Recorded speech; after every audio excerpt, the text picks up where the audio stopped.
All right, so we will start this lesson on language, culture, and thought. So let me share the screen first. We will first start with a brief introduction, starting from what is language, right? Yes. Yeah.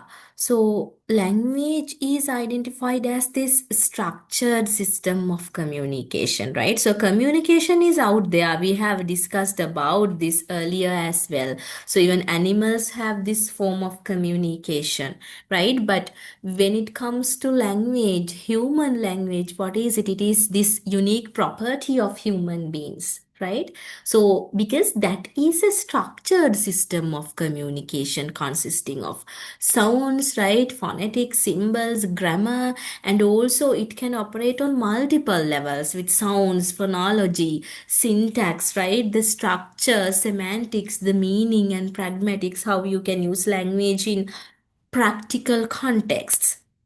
And also language can be spoken and also signed, written, right? And it would be the primary key predominant vehicle for communication and also to transmit knowledge, right? And also you can consider it as a repository of collective knowledge and worldview. And if we refer to culture, right? So that would be our second definition. So culture, here you have a definition. So that refers to shared patterns of behaviors, the way people behave, beliefs, the beliefs that people harbor, values that they have, and also their socio-cultural practices, the way that they interact, that the way that they engage with each other in different activities. And also culture is something that is learned and also transmitted across generations, from generation to generation. And also when you say culture, it is not something, I would say, restricted to just one aspect. It includes material culture like art, architecture, tools, right? And also it encompasses social structures like family systems, hierarchies, social hierarchies, different classes, and also belief systems like religion, philosophy, values, and all these are expressed through practices, likewise rituals, customs, traditions, right? And if we consider this relationship between language and culture, these are deeply intertwined, right? So they are mutually reinforcing. Language shapes culture on one hand, and on the other hand, culture shapes language, right? And you can consider language as the primary medium for cultural transmission, for culture to transmit. And cultural values can influence language evolution as well, right? And also when you consider language, vocabulary, right, vocabulary reflects cultural priorities, cultural environment, right? Language carries cultural assumptions and worldviews, right? And then if we move to the next slide, language as a product of culture, right? So vocabulary is shaped by culture. So if you consider Arctic languages, right? So they develop extensive snow and ice terminology. Why? Because there is that environmental importance. So you cannot live in Arctic without referring to ice, right? So that's why. So that means vocabulary reflects environmental conditions. And Asian languages have rich rice vocabulary. Why? Because of this idea of agriculture. And also kingship terms differ widely, right? Some languages distinguish maternal and paternal relatives, but others do not, right? So likewise, you can see. And also, when you consider these pragmatics influenced by culture, right? So, politeness systems differ dramatically. So, consider Japanese culture. So, we know that Japanese people tend to be very polite, right? So, they are again the system of language which would reflect this politeness, right? And also formality distinction, right? So they are also, you can see, in Spain and all these countries. And Direct versus indirect communication styles. Western directness versus Eastern Asian indirectness. So there's this idea of negation as well. We Eastern people, right? People who come from the Orient, we tend to express things more indirectly. And also turn taking rules differ across cultures, right? So whether we should stay silent or whether we should do turn taking, is it okay to interrupt in between, right? Yeah, and also eye contact, gestures, physical distance, right? And also there are some taboo topics in some cultures, right? And also there is this idea grammar is shaped by culture, right? Some languages require indicating source of information, right? And also let's say gender systems, they reflect cultural categories. So in Sanskrit, the ocean is male and the river is female, right? So that means inanimate things are given a gender, and in French, it would be so much complicated because different objects have different genders, right? So there you can see, and also tense systems differ. Some languages emphasize aspect over time, and counting systems and number categories. Those can be culturally influenced as well. You know that some people do not like the number 13, so those are very much cultured, right? So likewise, there you can see. And then if we move to the next slide, yes, so there you can see. So language can be considered as the primary means of cultural transmission, or primary transmission mechanism would be the culture, right? So there you can see. So there are stories and also laws and history, right? So they convey values, morals and worldviews across generations. Laws can codify social norms and power structures, power dynamics, right? And history is preserved through oral traditions and also written records. And these religious texts, they transmit spiritual beliefs, and also there are proverbs and idioms which would encapsulate cultural wisdom, right? And songs and poetry carry all these emotional and aesthetic traditions.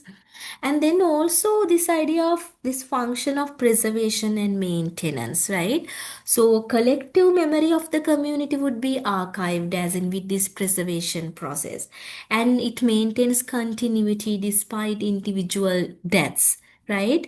So that means even though people die, right, the generations do not, right? Yeah, and allows knowledge to accumulate across generations, and these traditional practices and techniques, those are preserved. Cultural identity is recorded, right? Cultural revival is enabled, and also language endangerment is there. That means it would again directly would be related to cultural loss as well, because when languages die, what would happen? Unique cultural knowledge would disappear, because traditional ecological knowledge is usually untranslatable, right?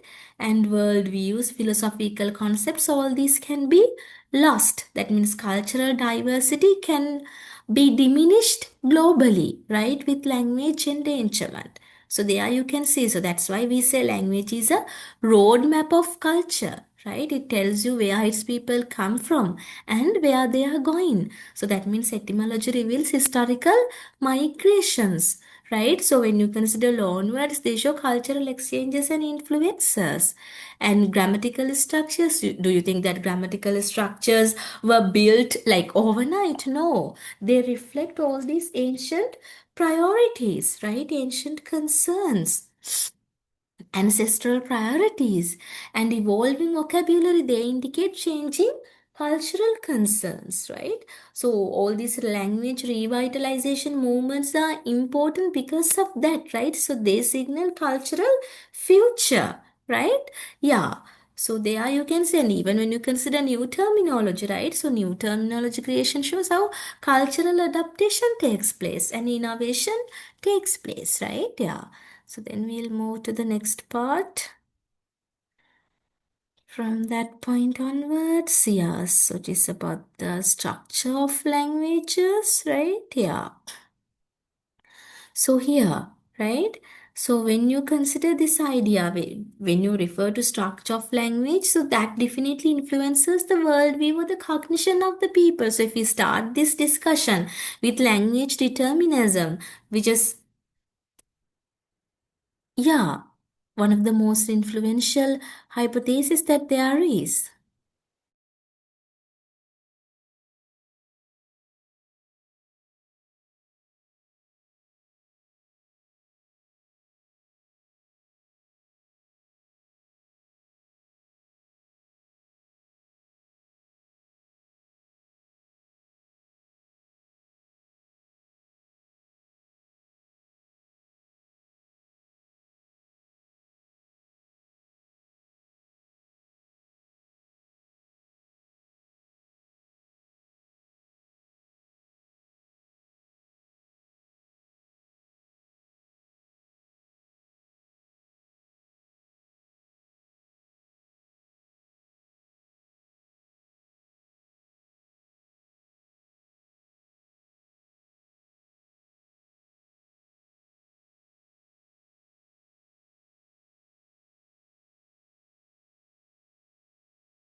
All right, sorry about that. I received a call.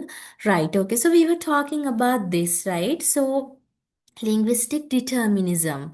So this idea was kind of, it is related to this hypothesis or this theory, this linguistic theory, uh, which was forwarded by these two theorists, Sapir-Whorf hypothesis, right? So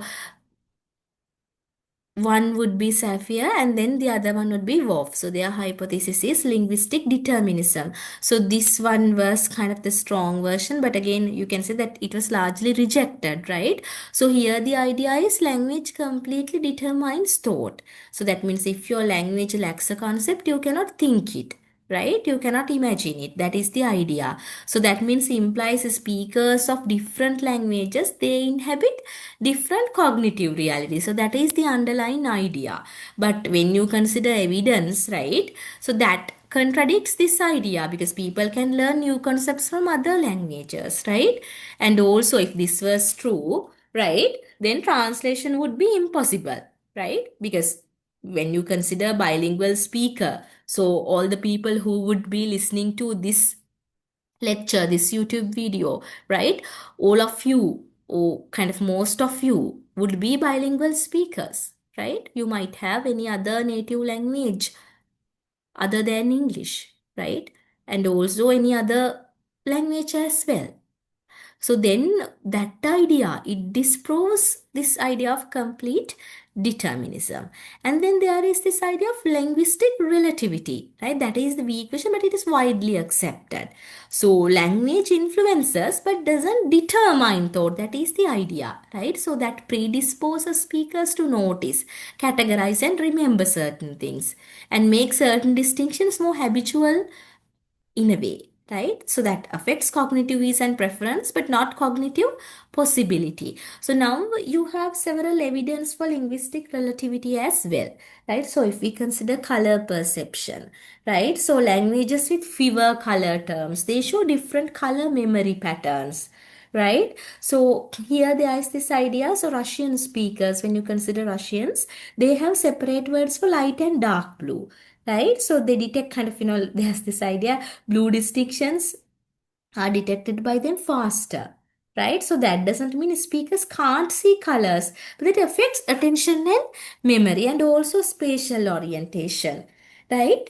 So that means speakers maintain constant geographic orientation, Naviana. So you can say like English speakers use egocentric terms like left, right, front, back. So that is how it is identified. And then grammar effects. Gendered languages can influence associations with objects. We discussed about this, Sanskrit or French, right? And also evidentiality markers, right? So they make speakers more attentive to information sources. And if you consider 10 systems, what would happen? 10 systems affect how speakers conceptualize time, right? And also causation. So those things are Very important. And if we consider number and quantity, right? So languages without exact number words, so they would affect numerical cognition. And as in speakers can still understand quantity, but again process it differently. So if you consider the key distinction between these, right? Language shapes habitual thought but not cognitive capacity. And bilingual speakers can switch cognitive frames with language, right? So that means cultural context and language, they both work together to influence cognition, right? So if that is clear, we will move to the next part that we have. Yes. So this is what we were talking about, and now we will move to these examples that you have, right? Specifically, so this part is very important, which is related to time and tense, right? Yeah, so if we consider this idea of, yeah, how languages treat past and future, right? Because when you consider like time and tense, so there are different temporal systems. So in English, you can find this regular past, present, future with clear tense markers, right? But there is this idea when you consider language like Mandarin, you can omit tense markers. It relies on context and aspect, right? Yeah. So if you consider this cognitive effect of tense, right? So future tense languages and also futureless languages are there. So they affect savings behavior. So when you consider speakers of futureless languages like German or Mandarin, they may feel future as more immediate, but future tense speakers like English and Spanish, they may psychologically distance future events. So that means it affects financial planning, right? Health decisions, retirement savings. These things may seem far-fetched, right? But again, you can see they are not far-fetched. Those things are very much related, and that shows how language and culture or language and thought are inherently related, right? And also this idea of temporal orientation. So some languages emphasize completion versus ongoing action. That means aspect over tense, right? So that would affect the way the speakers encode and remember events. And also that would influence the narrative structure, their reasoning, right? Cultural attitudes toward time. There you can see. And also, if you consider this idea of grammatical gender, right? How gender systems work. So when you consider all these Romance languages, right? Masculine and feminine difference, right? And some languages have many differences. So if you consider Swahili, it has 18 noun classes, right? And gender assignment can be arbitrary, right? Something which is kind of, imposed upon from kind of a semantic perspective. Semantic perspective means related to meaning, right? So there you can see. So if we consider one example, I'll just give you one example. If you consider bridge, so bridge is feminine in German but masculine in Spanish, right? So there you can see. So it can be very problematic, right? Yeah, so because German speakers would consider a bridge to be elegant, fragile, right? Likewise. And then Spanish speakers would kind of go with the side of like big, dangerous. So there you can see, so different, I would say, thinking pattern. So they find German speakers would find a bridge to be something kind of, connecting to spaces, and that can be kind of, I would say, vulnerable as well, a bridge, because it literally connects to spaces. That idea is there. And also there is this idea of elegance, right? Aesthetic beauty. But for Spanish speakers, that can be totally different, right? So when you consider all these mechanisms, so grammatical gender requires constant categorization and agreement, right? And there are all these subconscious associations. It can influence personification, metaphorical thinking, right? Yeah, so these things are very important when you consider. And if we consider the next part, as in if we move to the next slide, that we have high context and low context communication, right? So this was again. introduced by this theorist called Hall, right? So high context cultures are cultures like Japan, China, Korea, and these Asian and also like Arabic cultures, right? So they are communication characteristics. So if you ever have time to read, just read through all these ideas which are related to this Oriental thinking, right? So there are communication characteristics, indirect, implicit messaging. Meaning is derived from context, not just words, right? And also there is this heavy reliance on non-verbal cues like tone, silence, body language. And then there is this shared history and relationships that would provide interpretive framework, right? And reading between the lines is expected, right? There you can see. And then also cultural values, that means harmony and face saving, that would be prioritized, and avoiding confrontation and maintaining relationships, and also group cohesion over individual expression. And long term relationships are essential for like deep communication. It is not like that you would talk about your entire life with someone who you met today, right? Yeah, and also there is this insider outsider distinction maintained in human relationships. So because of that, what would happen? The communication strategies. So these are not like that one thing is noble and the other thing is low, not something like that. These are differences in communication patterns. We need to understand it like that. So ambiguity and vagueness can be identified as something polite, right? And silence would carry meaning. Silence is not silent, I would say, right? And also there can be indirect refusals, saying maybe instead of no, right? Context clues can signal true intent.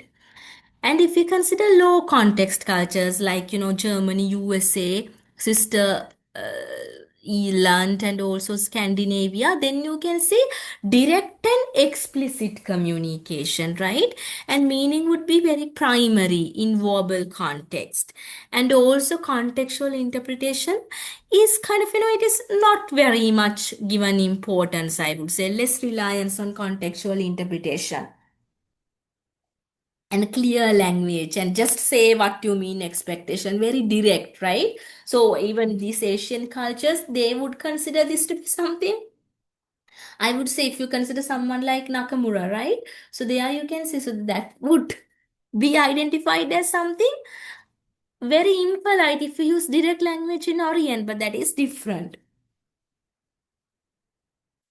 Yes, so there you can see, so those are kind of connected with cultural values again, clarity and efficiency, right? So how individual expression and directness is valued, and it is kind of, like mostly relationship oriented cultures can be seen in Orient. But when it Orient as in the sense Eastern concept, right? But the Occident cultures, right? Western cultures would be more task specific, not relationship specific, right? So there you can see, and transparency in communication, right? So those things are very important in this context, right? And again, when you consider all these communication strategies, right? So verbal statements carry main message, right?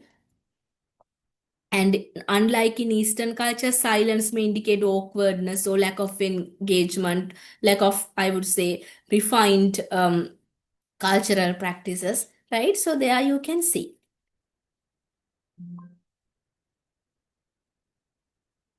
All right. And then we will move to the next part.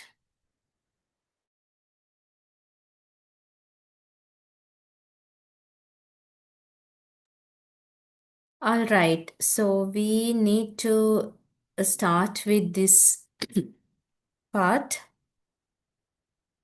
cultural variables in communication, right?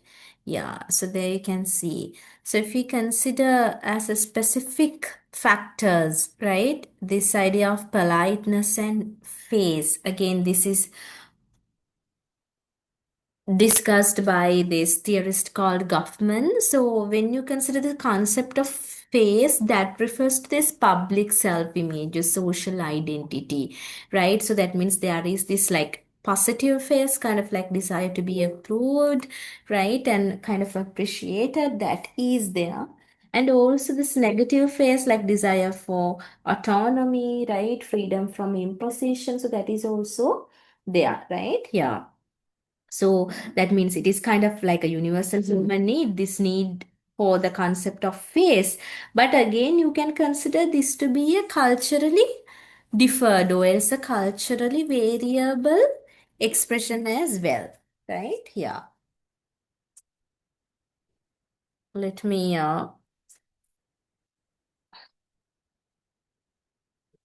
plug in my laptop.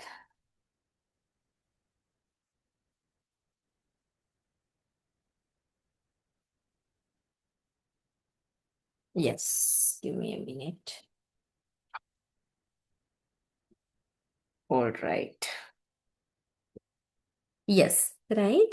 Yeah. So that means this concept of face, when you consider it, it can be threatened, maintained, saved, and also enhanced through language, right? So if we consider some face threatening acts like requests, orders, disagreements, and also refusals and criticism, right? So that means it requires mitigation strategies to preserve face, right? And different cultures have different tolerance thresholds, right? So severity, I would say, depends on social distance, power relations, power dynamics, right? Yeah.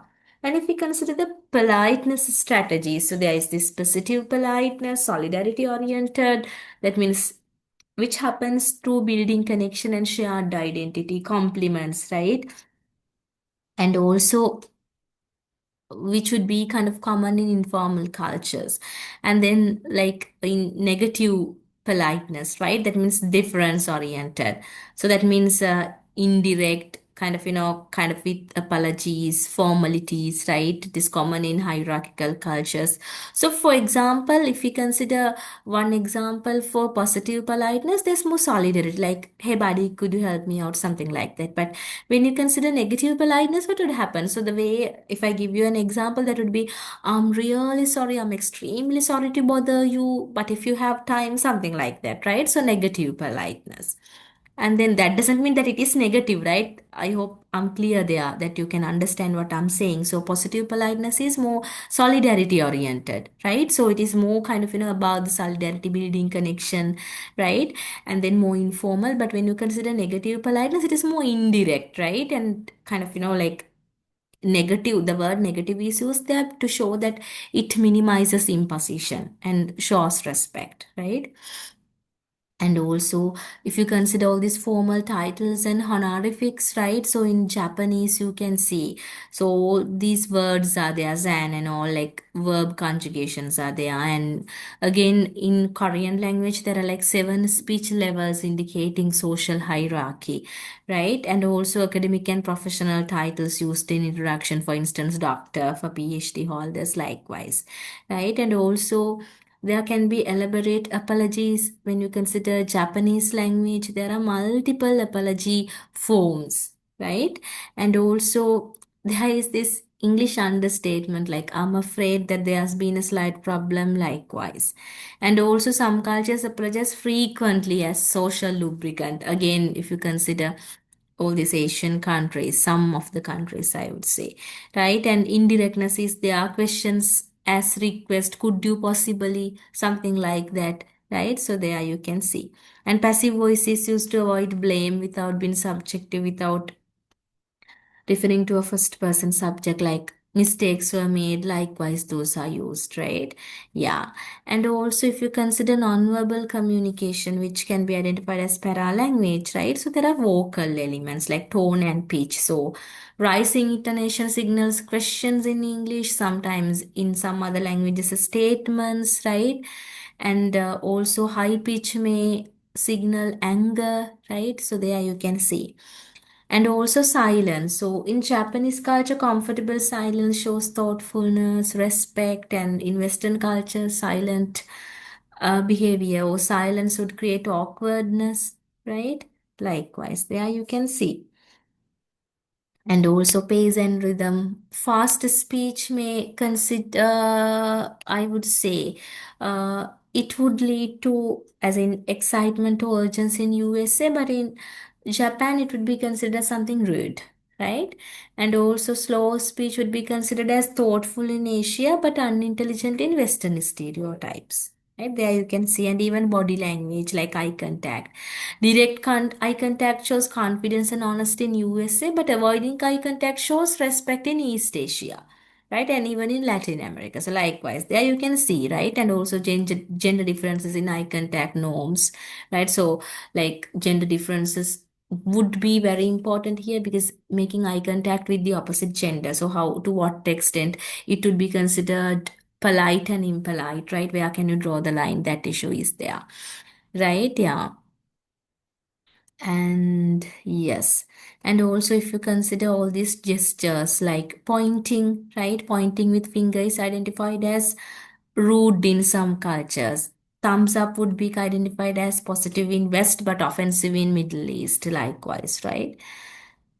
Yeah, and also personal space, right? Close proximity is considered normal where, and also it is considered as something not appropriate in which cultures, likewise, right? So there you can see. And also, when you consider Latin cultures, frequent touch is less in haptics, that would be okay. But in Asian and Middle East, all these countries, minimal touching in public, right? So there you can see. And also even handshake, right? Yeah. And also, posture is also important. Crossed legs could be identified as casual in USA, but disrespectful in Middle East, right? If the sole is short, likewise, you can say. If the sole is shown, then that is identified as something disrespectful. So, likewise, you can see all these, I would say, differences in cultures, right?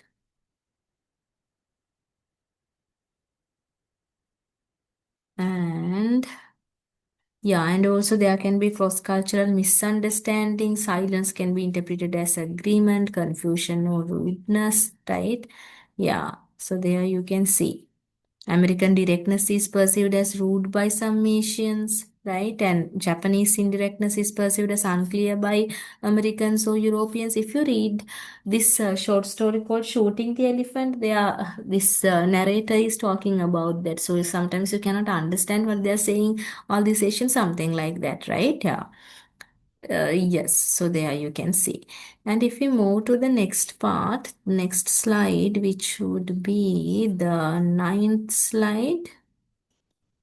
Yes, language as a mirror of culture. To what extent we can identify language as a mirror of culture, right? Yes.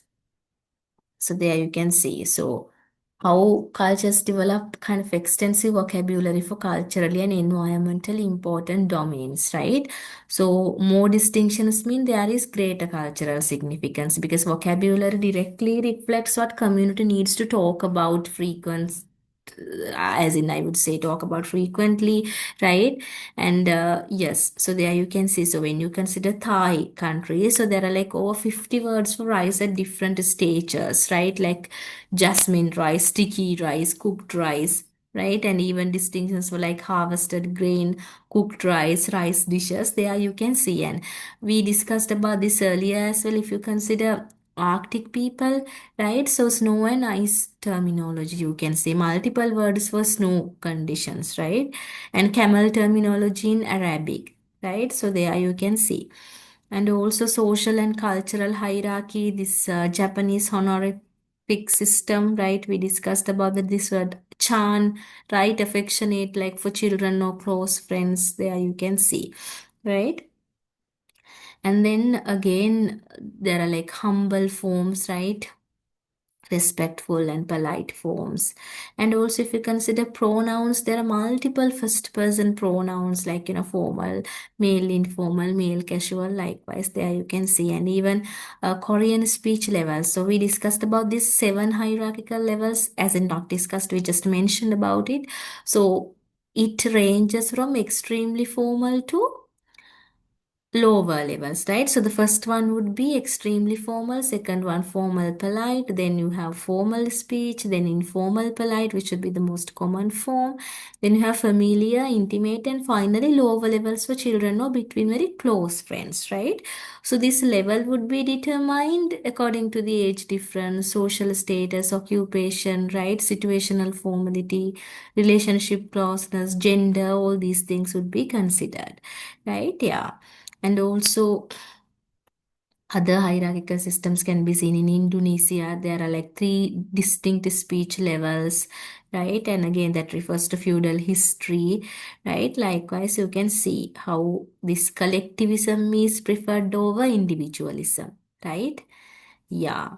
And these are in a way like cognitive effects as well, because this constant social positioning awareness is required here when you use language, because you cannot speak without assessing relationships and situations in such a context, right?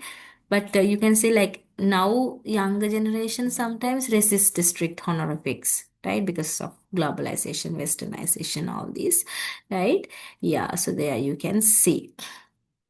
And if we refer to the next slide, which should be our 10th slide, again, we are talking about how language as a mirror of culture, how language reflects culture, in other words, right? So, what idioms and proverbs reveal? So, there you can see, so actually, idioms and proverbs are crystallized cultural wisdom and values, right? So, there you can find historical experiences, collective memory, right? Philosophical orientation, social norms, all these can be seen.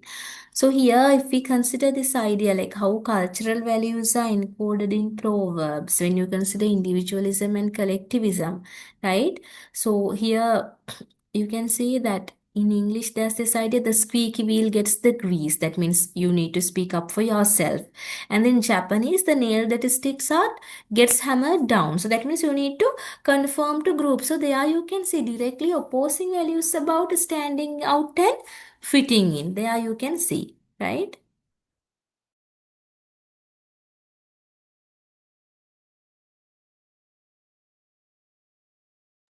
And then if we consider work ethic, right? So then in English, there is this idea time is money, right? About productivity and all this. But again, you can say in German, there is this idea, this golden month, that means kind of, early rising. There you can see like this work ethic, right? And also capitalist values can be seen. And if you consider fate and agency,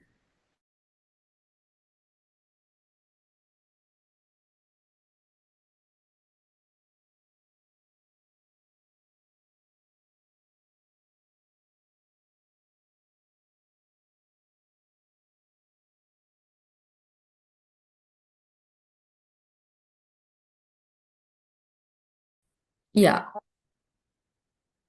yes. So here we were talking about idioms and proverbs. And also, yeah, and also here you can see even the references to faith, right? About self reliance and also reliance on God, right? Different religions. And then again, there you can see patience and timing, right? So, good things come to those who wait in English. And also, in Arabic, also patience is the key to relief. Likewise, you can see. So, in maritime cultures, you can see phrases like in the same boat, and in agricultural societies, phrases like reap what you sow, because those are inherently related to farming and agriculture, right? So, there you can see, and even animal symbolism, right? So, pig is identified as a symbol of dirt and greed in West, but a prosperity symbol in China, right? So owl is a symbol of wisdom in West, but in some cultures it would be kind of a symbol for death, right? And ill omen, I would say. Yeah.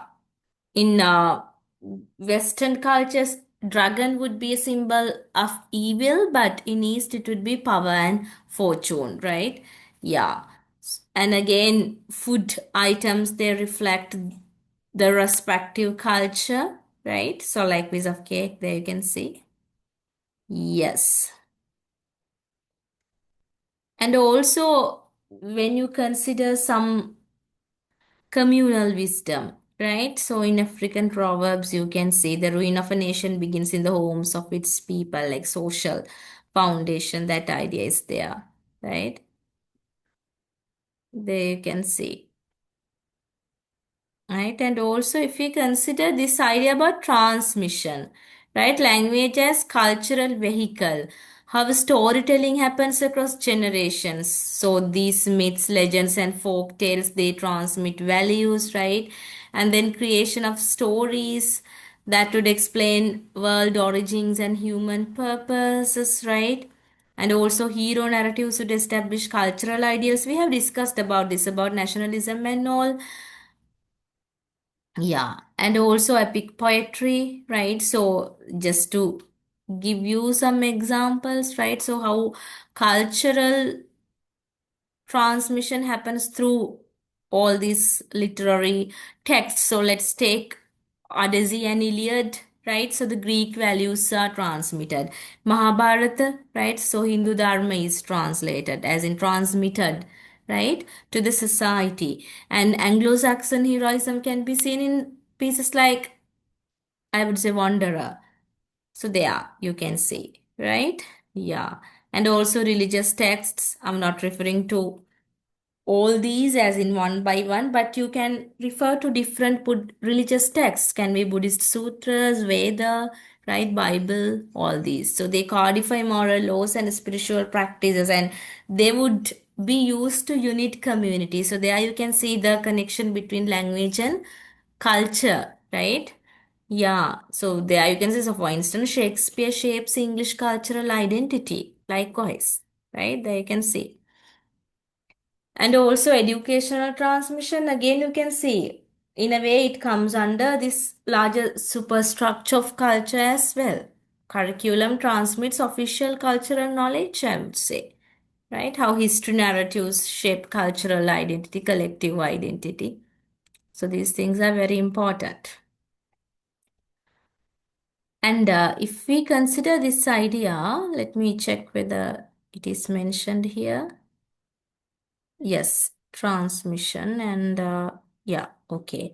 So if we discuss about language endangerment, right? So that again is connected to cultural loss. We discussed about it when languages die, right? Traditional knowledge would be lost by and by. So that is why language revitalization is important.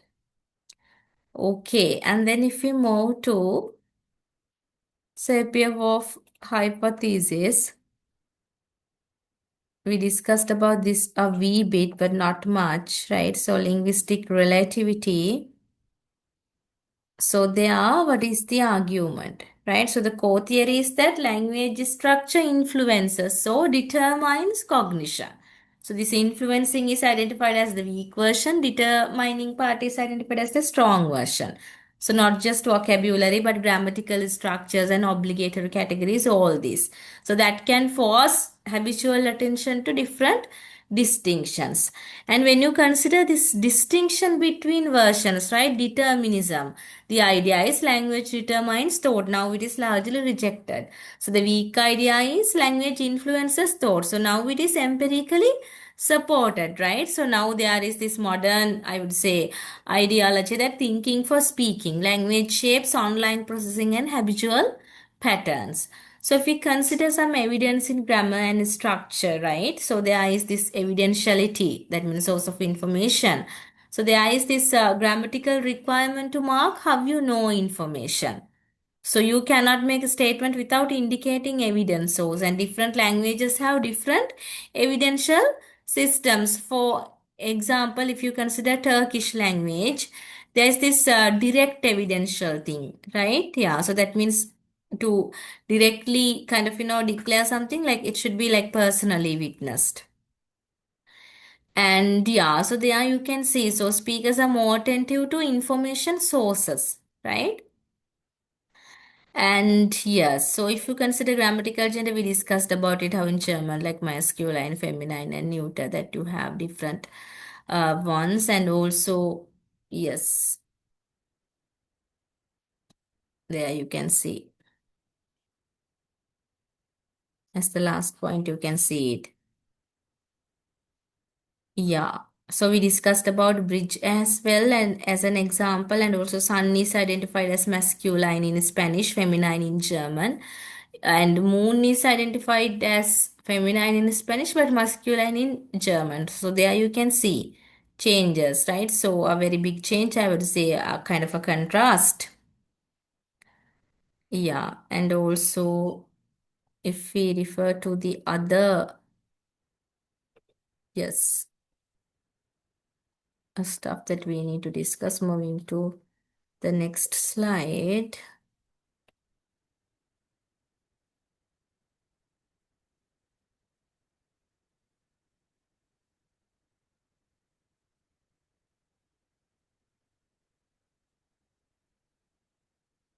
Yeah.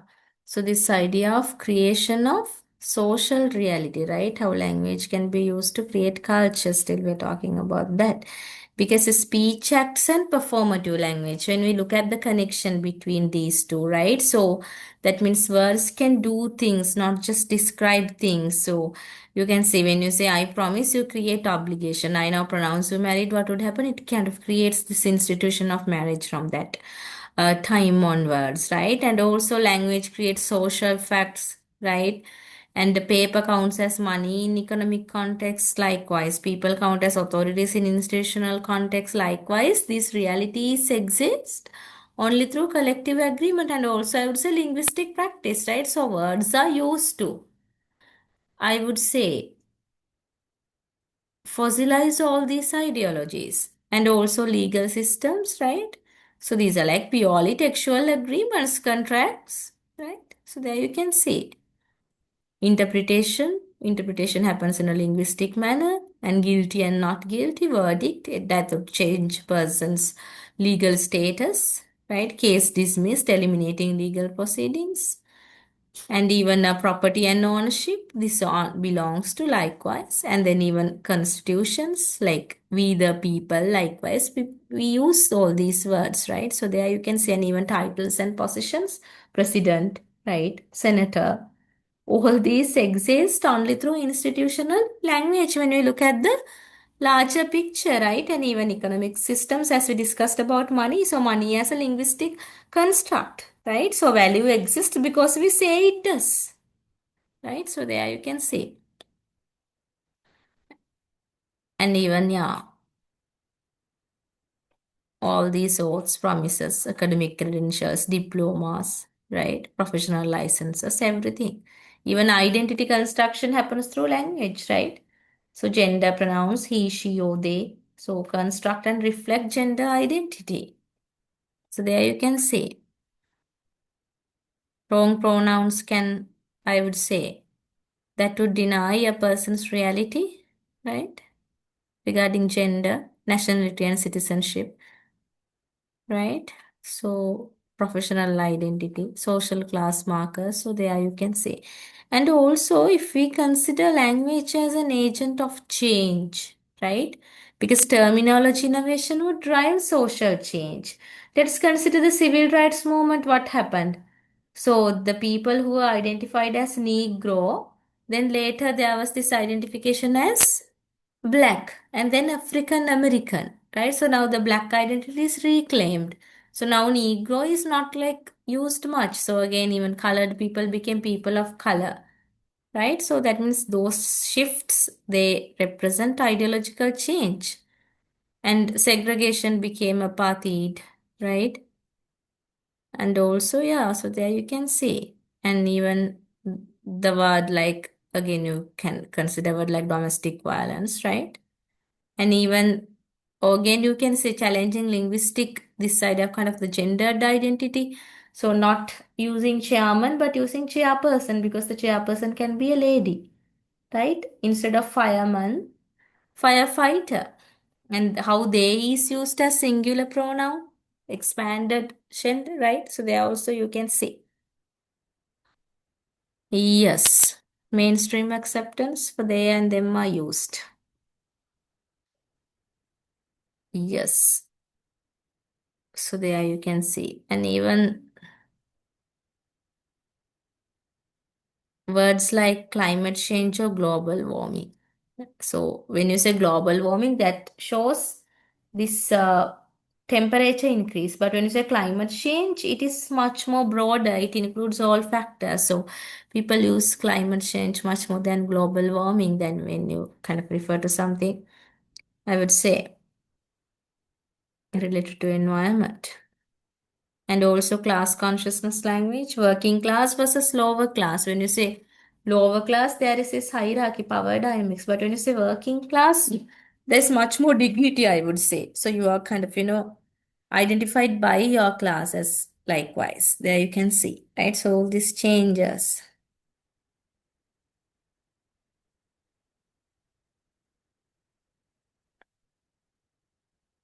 And also under immigration also you can see, right?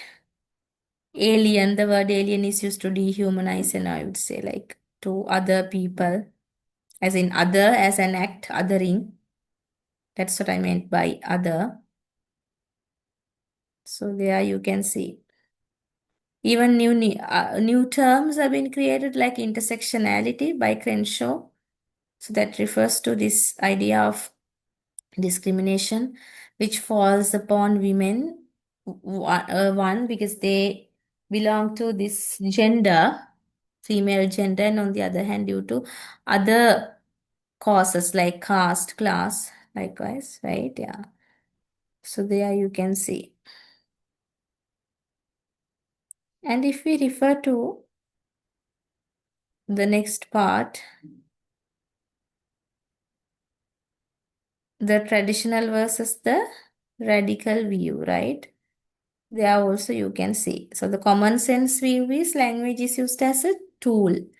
That means thought exists independently of languages, and language is kind of a transparent wrapper for ideas. Words are labels we attach to arbitrary pre-existing concepts, right? And also how communication happens through encoding and decoding language, how it can be passive and neutral, right? So there you can see. So that is the core, I would say, ideology behind it, right? So there is this quote metaphor as well. Ideas are like bodies and words are like clothing, right? You have the thought first and then you dress it in linguistic garments. That idea, right? So the same idea can wear different linguistic outfits. That means translation. That means language is identifying as packaging. So if this hypothesis was true, perfect translation would be possible. That means it would not have caused cultural untranslatability and all these things. And also all languages would express same concepts equally easily, but that also doesn't happen, you can say. And language, I would say, learning a new language would be learning new labels for existing thoughts, right? And dictionary would be simply one-to-one word mapping. Thinking would be identical across all language speakers. But does that happen like that? No. So kind of, you can see this would be kind of a very common sense understanding of language, right? And also there were like early philosophers like Descartes, as in thought precedes language. That was the idea, right? Universal grammar theorists believe this only to some extent, right? So there you can see. But if you consider, yeah. So let me stop for a moment.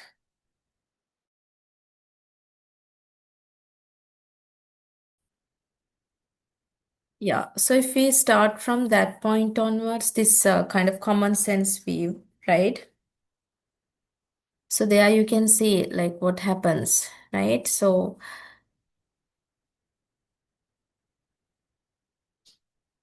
we discussed about this cloak and court metaphor as well, as in how thought exists independently of language. That is the idea, right? So we discussed about implications if these were true as well. And everyday experiences kind of, that support it, because tip of the tongue phenomenon, what to want to say but can't find the word. And also internal monologue feels separate from public speech, right? And can think without speaking aloud, and translation works most of the time, right? At least sometimes I would say, right? Yeah. And then also, yes, so that means pre-verbal infants, they also seem to have thoughts. So again, like there's this partial truth, because some thought clearly, I would say, exists without language, like visual reasoning, emotions, And some concepts are relatively universal, like basic emotions, causation, right? Cause and effect relationship, those things, right? Yes. And also, if you consider translation, there you can see, right? So, why translation reveals the radical view? Because there are like untranslatable words, concepts that don't map, right? So there you can see. So when you consider wabi sabi, that means beauty in imperfection, right? Impermanence and incompleteness. So entire aesthetic philosophy summed up in two syllables. So there you can see. So that would take paragraphs to explain in English, even though an Asian would understand. So there you can see, right? So translation failures are there. Concepts exist in one language that don't exist in another, right? So sometimes lost meaning is lost, transformed, or new meaning is added likewise. There are such issues when we consider, right? Because, like language is not neutral. Languages carve up reality differently, and translation requires creativity. Good translators are artists, like it's not like just copy and pasting a process from one language to another. So when you consider this radical view, language shapes thought, right? So core claims are like language is not a passive tool but an active force, right? As in thought doesn't fully exist before language. As if like words don't label pre-existing categories, they create categories. So they are, you can see, right? Yeah. So then if we move to the next part, the linguistic relatively view, right? Relativity view. Let me move to it. Language and thought. That means language is identified as a framework there. So there, if we refer to this idea like mold theory, so the core thought is that language is like a mold or a template that shapes thought, not just clothing draped over pre-existing ideas like this coat weave, right? Not a neutral container, but an active shaping force, right? So traditional viewers, you have to think first and then put into words. Relativist view is that language provides categories. Thinking happens within those categories, right? So this mold works by pre-structuring conceptual space, right? So there are ready-made categories, distinctions likewise. And we have discussed about this idea of scaffolding earlier as well, right? So if we consider about this cognitive framework, cognitive scaffolding, that means there's this temporary structure that would enable to kind of, build something more complex, right? So, language would scaffold cognition. It can create categories where none naturally exist. So, it's like rainbow is continuous spectrum, and language would divide it differently. So, the same three basic colors, but it would be categorized into like some 11 plus, right? There you can see. So, categories aren't in the rainbow, those are imposed by language, and all, like there are all these folklores and everything, right? So, there you can see. And yes. So this framework operates at multiple levels as well, right? At the lexical level, right? Vocabulary, with word and without word, and also likewise there you can see. And also if we consider, yes, we discussed about this part, and if we again refer to the Sapir-Whorf hypothesis, we discussed a wee bit about it earlier, but if we kind of go into detail regarding that, right? Let's see, where is this support for weak relativity? Ah, yes, core principle. We need to talk about that part.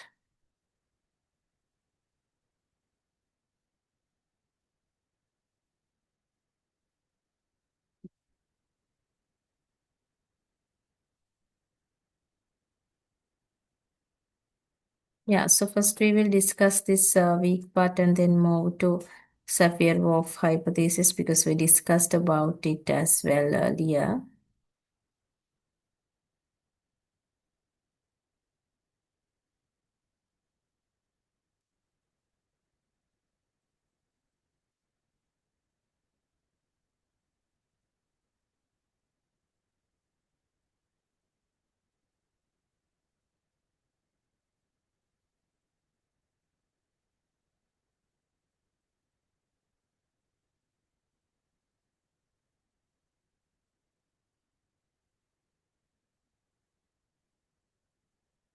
Yeah.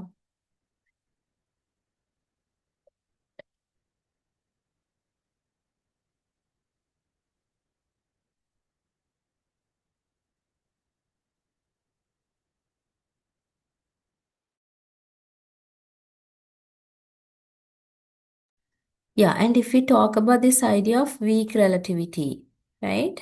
Yeah, so there we can see. So we discussed about this earlier, Safier-Whorf hypothesis. Let me move the slide because of that. There, yes, here. So let me,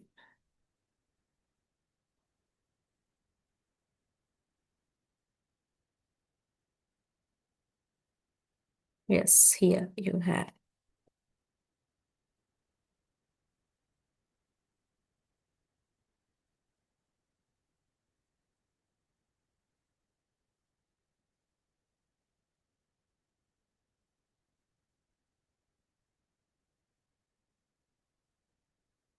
Right, yeah, so you have this detailed reference here as well.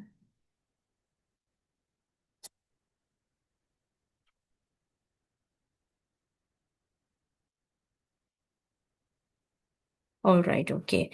So here we were talking about this language and yeah, weak relativity, right? So that means the definition of weak relativity is that language influences but does not determine thought, right? And also it creates kind of cognitive preferences and tendencies, but not absolute constraints. And also it can affect ease and speed of processing, but not possibility, and also it would shape habitual patterns but not cognitive capacity, right? Yeah, so then when you consider this idea of linguistic relativity, the most robust evidence that you have here, right? So like non Worthy kind of a concept, right? So there you can see there's this idea that egocentric versus allocentric spatial framework. So that means linguistic structure, no egocentric terms like no left and right, front and back, but only absolute directions like north, south, east, west, right? So not like the cup is north of the plate likewise. So cannot give directions like turn left at the corner. So they are you can see the idea, right? So that means speakers maintain constant direction awareness, cardinal direction, right? Yeah, so that would be like automatic, like know which way is north, even in unfamiliar buildings at night after disorientation. All this you can see. So that means it is like having an internal compass, right? And also when describing past events, this giving gestures in geographical accurate directions, right? So they are also you can see this idea of memory and all, right? Yeah. And also, yes, because English speakers would be confused by rotation because they rely heavily on egocentric encoding, right? Left and right thing. And yes, so there you can see. And if we refer to the next point, right? So this idea of grammatical gender, again, we discussed about this, but let me just move on it because it is just like the culture, it is related to thought as well, right? This idea of grammatical gender. So Romance languages, like we discussed about it, how there are in German languages, masculine, feminine, and neuter genders, right? Yeah. And so every noun would be assigned gender in some languages, right? So this grammatically obligatory, when something is grammatically obligatory, you cannot avoid it as well. So that problem is also there, right? Yeah, so that means in like some languages you need to know what is the gender of this thing, like ocean or river, likewise, right? There you can see. So we discussed about the example of bridge in these two languages, German and Spanish, and also sun moon, how it becomes feminine in German but masculine in Spanish, the disparity, right? And in German, apple would be masculine, in Spanish, it would be feminine, right? So, likewise, there are issues there you can see, right? So, grammatical gender can be something problematic. There you can see. So you can see bridges as like, whether it is elegant or pretty. So that problem we discussed about it. And if we refer to our final slide, right? So there you can see kind of, like how all these would be summed up, these significant arguments.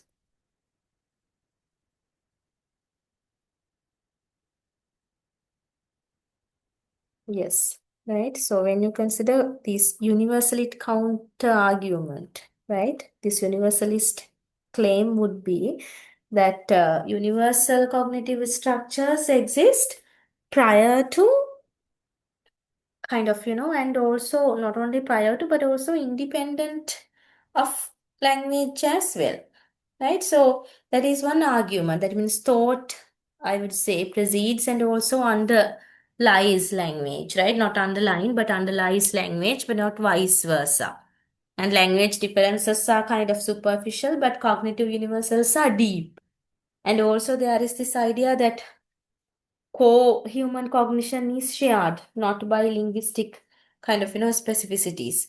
Such ideas were there, right? And key proponents were people like Noam Chomsky. We have discussed about universal grammar, so because of that, I'm not going to go into details there because we have already discussed about Noam Chomsky. So we know, like in universal grammar hypothesis, what is the main argument?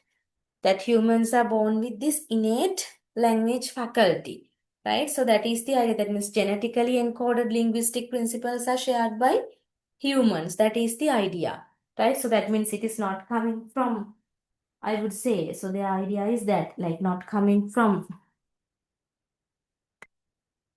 experience, but everything is like biologically predetermined, right? And also, like all languages are variations on this universal underlying structure, and there is this thing called language acquisition device inside, which should contain UG or universal grammar principles, right? So there is this idea again related to poverty of stimulus, because children learn language despite inadequate input. Likewise, these things, and also rapid acquisition would be one claim, because acquisition process is too fast to be pure learning, that idea. And also critical period, because there is this biological window for language acquisition, so such ideas are there, right? Yeah. And also, yeah, so there you can see vicinity structure. And if we refer to this thought before, sorry about that, let me share it again.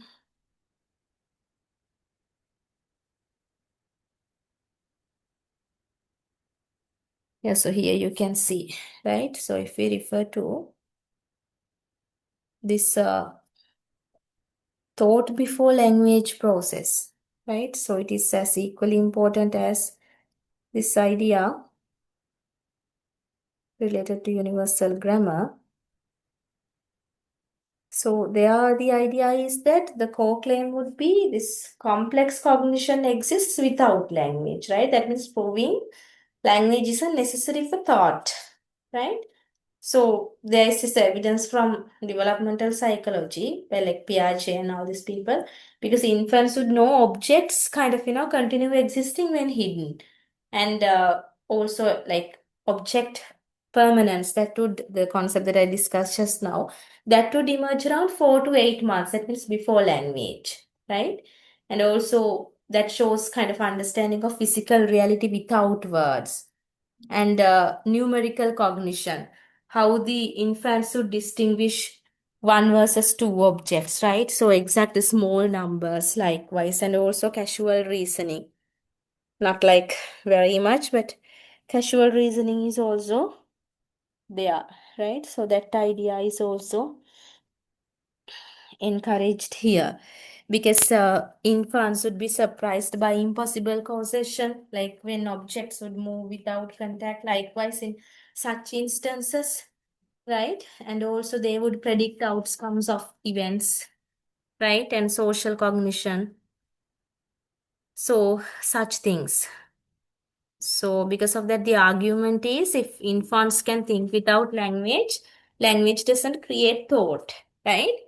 And co-cognitive abilities are present before linguistic capacity, right? So such ideas are there, right? And also there is this idea language kind of, learns to express pre-existing concepts, not create them. And thought is kind of, like the development of thought process that happens prior to language, right? So those would be like main arguments. So there you can see. So these are the important things that you need to consider when you refer to language, as in the connection or the interconnection between language, culture, and thought. If you have any questions about this, you may forward them as comments.